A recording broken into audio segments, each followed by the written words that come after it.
Hey everybody, take two. First, I want to get this off my chest. Those of you that got hit by the hurricane, my heart's out and my prayers are out to you. Pinball and Patria, I think it is. Thank you for what y'all are doing, and how you used YouTube to make a difference in this world. My hat's off to you. Thumbs up. God bless both of you. With that said, I got two projects rolling today. First one is I am going to finish upgrading the solar panels and power in the hunting shack. So I'm making a board right now to hang everything on. Since I got all the tongue and groove up, I want it to look sort of neat. So that's this project.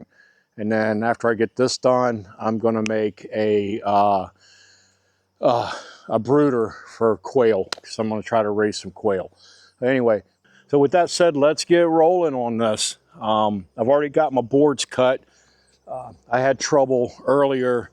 My DJI app wouldn't work on my phone for some reason this morning, so I had to uninstall it, reinstall it. Then I couldn't get it to connect to the camera, and thankfully I left something up by the camper, so I had to go up there. I sat down, I ate an apple turnover, and got it connected to my phone again so everything would work. So with that, it's going to get noisy. I'm going to cut this off. What I'm going to do is staple, nail, tongue and groove on this board, and then this will look a lot neater than just a board stuck up on top of tongue and groove. So that's what I'm going to do. I'm going to cut the camera off. I'll show you the finished product, and I'll show you what I got going on back up at the hunting shack, and how I'm upgrading my solar system. Anyway, I'll see y'all in a few minutes. Take care. All right, so I'm down here. I don't know how good this is going to show up, but I'm going to do my best. Over here is Charge Controller by Renogy. Renogy, if you're listening, you got blue writing on black. That is hard to see, even with the flashlight or proper lighting. The unit here, your cover, you can read it, but man, why not use white? It's so much easier, white on black. I mean, why don't you just use red so somebody that's colorblind couldn't see it? You know, I mean, this is stupid. But their product's great. And so you've got the positive coming out from the charger. It's going through an 80 amp breaker. I probably will have to upgrade this because my last charger would only do, I think it did 80 amps exactly. So this was 80 amps. I think this one does 100. All right, so I got it. Took me a little bit of doing. I'm going to have to tape it up here, and I'll cover this up.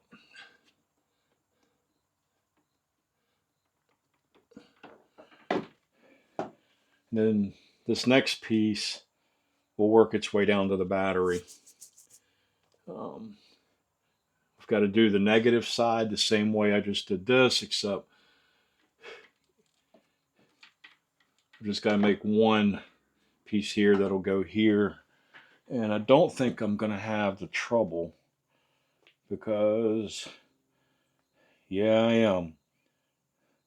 And actually, I'm going to have more because here, my negative from my 12 volt panel that I'm going to put up here, I'll go ahead and get that mounted in just a second. We'll go from here to here. My negative from my battery will go to here.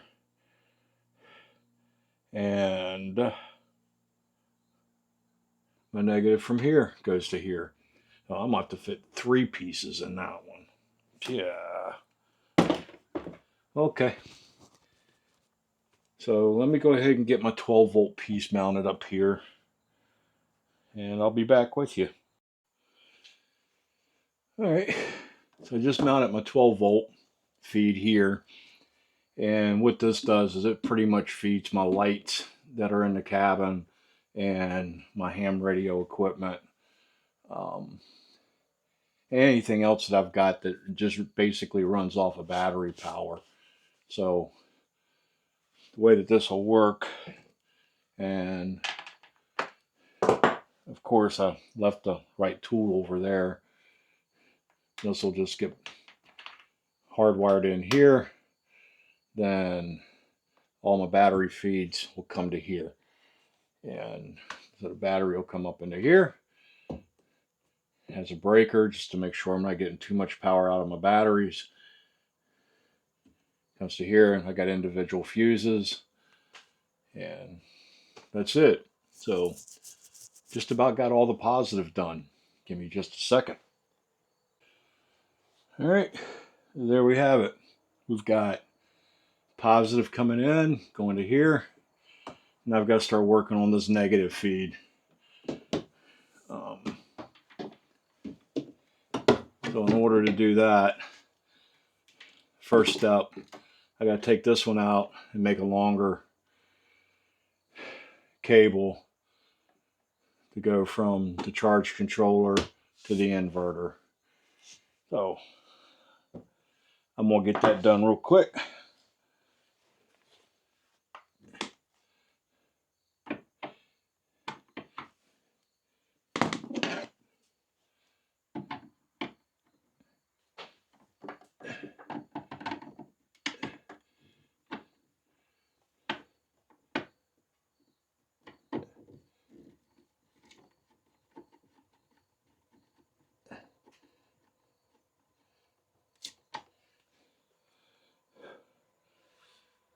And I didn't bring my black wire with me. So I'll be back again.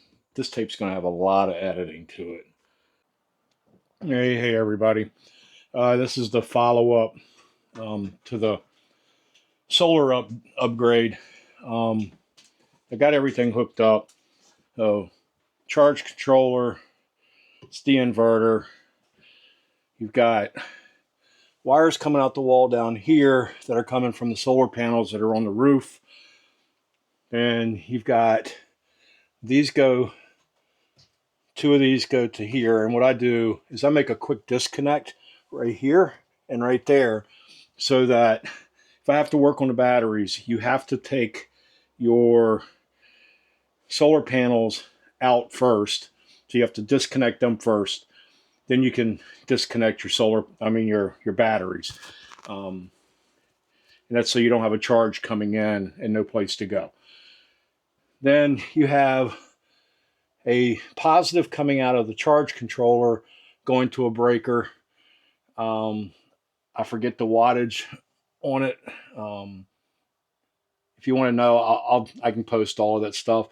But then that positive comes over here to the inverter, and a positive from the inverter comes over here to a 150 amp breaker. And then from this 150 amp, you get a positive going up to the 12 volt.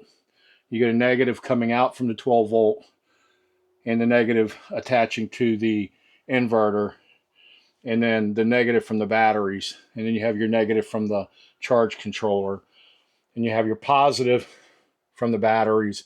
And that also has another breaker on it right here. So it's coming from the positive into this breaker, from this breaker up to there. And in your negative, you don't have one. Then you have these two wires. They go to the inverter. They come over to the panel box. Right now, with the old inverter, it wasn't picking it up. But with this new inverter, it's picking up a ground fault. So I've got to take the panel off of here. And I got a buddy of mine, Nathaniel. He's an electrician. He travels the United States working on big projects. I'm going to get him on the phone. We talked a little bit. I don't know enough about it to be able to sit there at my house in Central Virginia to tell him how I've got it wired. But he taught me through it. But we've got a ground fault. So we're going to troubleshoot that. But for right now, all my 12 volt works. All my radio equipment works here. I've got a 220. This is a MJV, MFJ, excuse me, tuner, external tuner. And then I've got a Yaesu 991A. There's a guy that's got a whole system wired up. And I can talk from here, which is in the western part of Virginia. I'm almost in West Virginia, down to my house in central Virginia. So that's where I'm at. I just wanted to give you a quick update. I do have a satellite radio. That part of it's in the truck right now. That's right here. My workaround until I can get with Nathaniel on my box is I just run a power cord over to my coffee pot, which is here. So I can run my coffee pot. The refrigerator can run if I need to. Right now I don't, because I'm using my wife's she shed. Later on today I'm going to work on the wood stove and get that ready, because I haven't done anything with it since I started working on all this. So with that, I hope that helped you. If you got any questions about this, drop something in the comment section. I'll explain it to you better. There's some really good websites out there that do a much better job than I do on solar panels, but I'm just letting you know it is possible. Mine was working great, and then I was just using some cheap stuff I got off of Amazon. The problem I had with it was when I turned on my ham radio equipment, you could hear the charge controller in the ham radio, and that's not good. So now that I've got that hooked up, I can't hear the charge controller in the ham radio anymore. And the inverter was causing a hum as well in all my electronics. So now that I've got the Renogy stuff, I don't have that problem. There's my TV. I'd like to get a bigger TV. I got to find a different place to hang it. But I can watch TV. I can run a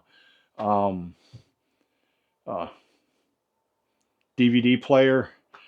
Cannot pick up any television signals up here. So I use YouTube, and I got YouTube TV, so I can watch football or whatever I want to there. So that's it in a nutshell. The hunting shack is done. We're meeting with the builder tomorrow, so just in time for the hunting shack to be done. Hunting season is here, bow season's in, but it's too warm, and we'll go from there. I don't know if I'm going to seal off this door or not, because in between, while the cabin's being built, the log home, I might bring some other stuff in here. I don't know yet, so I'm going to wait. If I do, once we're done, I will probably seal that door off. Oh, anyway, thank you guys for stopping by, ladies and gentlemen. I appreciate you all, and hopefully this gives you some insight. Don't be afraid of solar. I stuck with 12 volts just because I don't need anything bigger. I can run a small window air conditioner, but not very long. I only have 400 amp hours of batteries. I won't make one suggestion. I bought 200 amp hour batteries, and those things are heavy, and these are AGMs. I didn't do lithium just because of the price. So I've got 400 amp hour batteries, and as long as I don't run an AC unit, I don't have to worry about it. And I do have one other little sneaky. I'll show you that real quick. I've got to get a cover for it. But right here, this electrical outlet, that's actually plugged in, has a plug on the outside. So if I need to, I can run a generator, plug that into the generator, and then I've got a battery charger down on the floor. I need to make a shelf, get that up off the ground so it's above the batteries. I can help charge that. Or if I want to run an air conditioner, I could run an air conditioner. So that's that. And then, you know, again, I've got a video on this. You know, this is my wife's she shed is here. It's a 30-foot Coleman. And then I've got two 100-watt solar panels, and they run into a charge controller inside the hunting shack. So one comes in, one comes out, and I think it's called batteries and solar. So the solar comes to here, this comes out to the batteries, goes over to the batteries. There are four 100 amp AGM batteries inside that. They've been there now for 2 years. They've had no trouble, knock on wood, and it's working fine. So with that said, thank you guys for stopping by. Like and subscribe if you like what I'm doing. And I'm sorry, I haven't posted in a while. I've been cutting wood. I have been working on the garden up top. There's some videos on that. And I just got lost in life. I'm getting ready to go down now and finish the one that the video I started yesterday on the skinning pole. So again, thank you for stopping by. God bless you all. And do not forget to vote on November 5th. Our life depends on it. Have a great day. Bye.